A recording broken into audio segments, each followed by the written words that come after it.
ബംഗളൂരു നഗരത്തിൽ തന്നെ മറ്റൊരു സംഭവം കൂടി ഉണ്ടായി. ഈ രണ്ടാമത്തെ വിഷയത്തിൽ അപമര്യാദയോടെ പെരുമാറുന്നത് ഒരു യുവതിയാണ്. ഓട്ടോ ഡ്രൈവറെ ചെരുപ്പൂരി അടിക്കുകയാണ് ഈ യുവതി. ആ വീഡിയോ ഒന്ന് കണ്ടു നോക്കാം.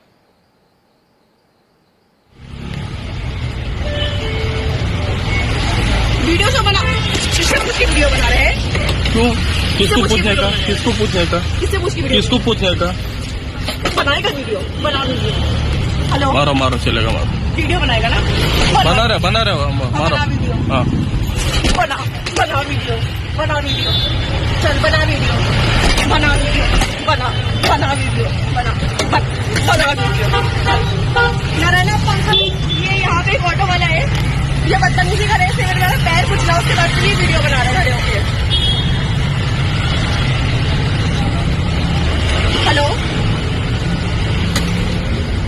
जी जी കെ ബി ശ്രീധരൻ തന്നെ തുടരുന്നുണ്ട്. ശ്രീധരൻ, ഇപ്പോൾ രണ്ട് സംഭവം ചേർത്ത് വായിക്കുമ്പോൾ ഡ്രൈവർമാരും മോശമില്ല, യാത്രക്കാരും മോശമില്ല. അതാണ് ഇപ്പോൾ എന്ത് സംഭവം തന്നെ ഉണ്ടായാലും ഒന്നെങ്കിൽ പ്രശ്നങ്ങൾ രമ്യമായി പരിഹരിക്കുക, അല്ലെങ്കിൽ പോലീസ് സ്റ്റേഷനുണ്ട് അവിടെ പോയി പരാതി കൊടുക്കുക. ഇതൊന്നും അല്ല ചെയ്യുന്നത്. ആദ്യം തന്നെ കയ്യാങ്കളിക്ക് മുതിരുന്ന സ്ത്രീയാണ്. ഇപ്പോൾ ഓട്ടോ ഡ്രൈവർ ആണെങ്കിലും അയാൾക്കും ചെയ്യുന്ന ജോലിക്ക് ഒരു മാന്യതയുണ്ട്. ചെരുപ്പൂരി അടി വാങ്ങേണ്ട അവസ്ഥയൊന്നും അദ്ദേഹത്തിന് അല്ലെങ്കിൽ അത്തരത്തിലുള്ള ഗതികേടൊന്നുമില്ല. അതിപ്പോൾ എന്താണ് അവിടെ ഉണ്ടായത്? എന്തിനാണ് ഈ ആക്രമണം? ഇവ ഈ ഒരാൾക്കും റോഡിൽ ഇറങ്ങുമ്പോൾ ഒരു ക്ഷമയില്ല. എല്ലാവർക്കും പെട്ടെന്ന് പോകണം. അതിന് മുൻപിലുള്ള തടസ്സങ്ങളോ മുമ്പിൽ തിരക്കുണ്ടോ എന്ന് നോക്കണില്ല. ഏതായാലും ഈ യുവതി ഒരു ടൂ വീലറിലാണ് വരുന്നത്. തുടർന്ന് ഓട്ടോറിക്ഷ വലതുവശത്തു കൂടെ പോകുന്നു, തിരിയാൻ വേണ്ടി പോകുന്നു. ഈ യുവതി ഇടതുവശത്തു കൂടെ നിയമം ലംഘിച്ചുകൂടെയാണ് മുന്നോട്ടെടുക്കുന്നത്. ഓട്ടോറിക്ഷ ഈ യുവതിയുടെ സ്കൂട്ടറിൽ ഇടിച്ചു എന്നാണ് അവരുടെ ആക്ഷേപം.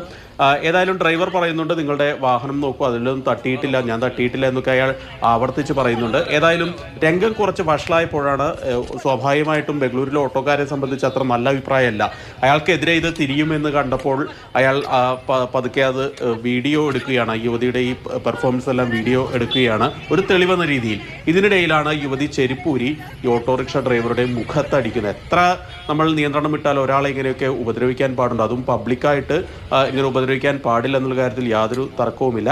ഏതായാലും ഇതിന് മറ്റൊരു എൻഡ് കൂടിയുണ്ട്. അതായത് സ്വാഭാവികമായിട്ടും ഈ ഉത്തരേന്ത്യക്കാരും കന്നഡ ആളുകളും തമ്മിൽ വലിയ പ്രാദേശിക തരത്തിൽ, പ്രത്യേകിച്ച് ഭാഷയുടെ തർക്കത്തിലൊക്കെ വലിയ തോതിൽ തർക്കങ്ങൾ ഉണ്ടാവാറുണ്ട്. അതുകൊണ്ട് തന്നെ ഇതിനെ ചേരിതിരിഞ്ഞുള്ള ഒരു പോരാട്ടമായി അല്ലെങ്കിൽ ഒരു തല്ലൂട്ടമായിട്ടൊക്കെ സമൂഹ മാധ്യമങ്ങളിൽ ഇതിനെ വിശേഷിപ്പിച്ചു, അല്ലെങ്കിൽ അത്തരത്തിൽ അതിനെ ഡൈവേർട്ട് ചെയ്യാനുള്ള ശ്രമമൊക്കെ ഉണ്ടായി.